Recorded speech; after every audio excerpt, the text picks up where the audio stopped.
In the early days of AI in the 1960s, the ultimate test for machine intelligence was considered to be the game of chess because it made such huge demands on the human brain.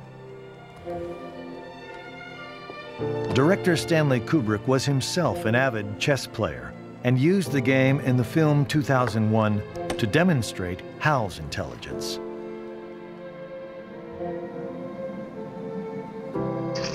Anyway, queen takes pawn. Okay. Bishop takes knight's pawn. Oh, lovely move.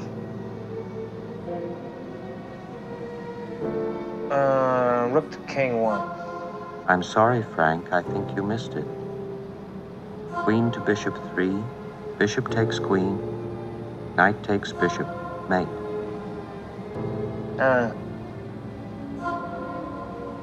Yeah, looks like you're right. I resign. Thank you for a very enjoyable game. Yeah, thank you. At the time of 2001's release in 1968, the best computer chess program played only at the level of an average tournament player, certainly no match for HAL. But over the years, computer opponents steadily gained in strength. In the 1990s, a team of researchers at IBM took up the challenge of computer chess as a test of their latest generation of supercomputers.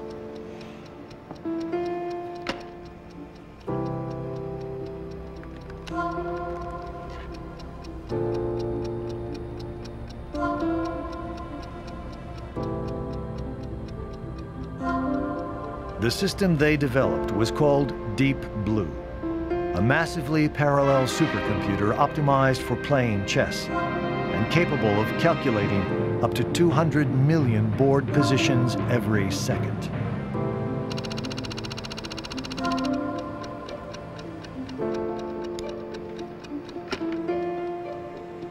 Humans and computers have a drastically different style of play.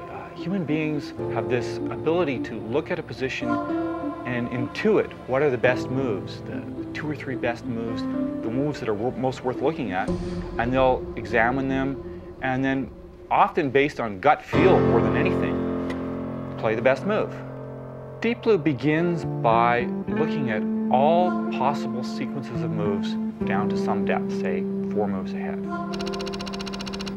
And each of the positions that can possibly be reached, it evaluates them in a fairly complex way for computers and comes up with a number. This is how good the position is.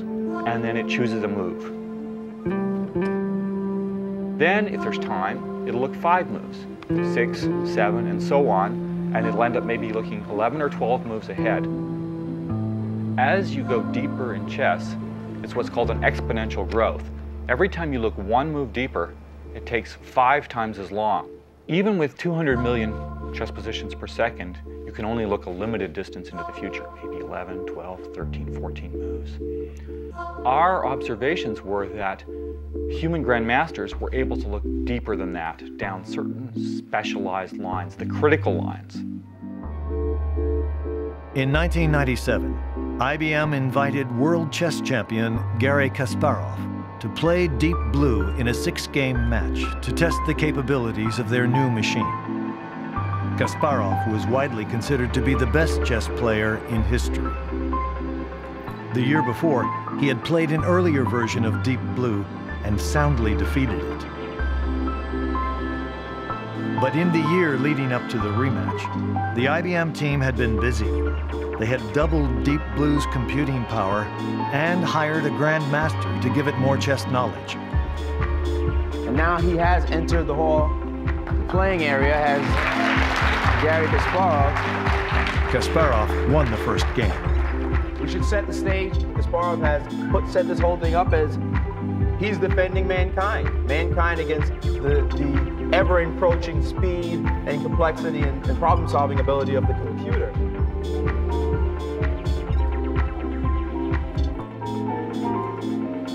Game 2 of the match with Kasparov was an amazing game. It was probably the best game ever played by a computer. It played in a very human style, and that perplexed Kasparov. Even to this day, he doesn't understand how a computer can play in such a human style. I get the feeling I'm learning from watching the computer play these moves, as it just maps out all counterplay for Gary, and it just sort of makes him suffer, you know, as it keeps all the advantages. When you've been playing chess all your life, you get a feel for the opponent on the other side of the board, what sort of things they're thinking, what they're capable of, what they're not capable of. And playing against Deep Blue, Kasparov had to create an image, a mental image model of what his opponent was in order to better play the game.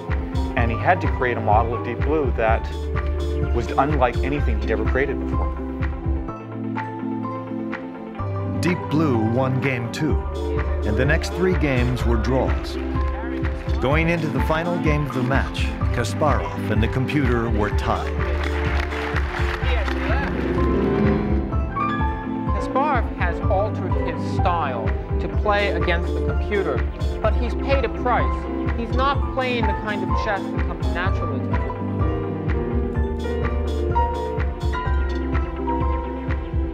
It was scary to sit across from Mr. Kasparov at the table because this is a man who never in his life had lost a chess match, and he was losing this one. This is very emotional. I mean, you could see him getting very upset. I was getting upset in reaction to this. Whoa! Deep Blue, Kasparov, after the move C4, has resigned.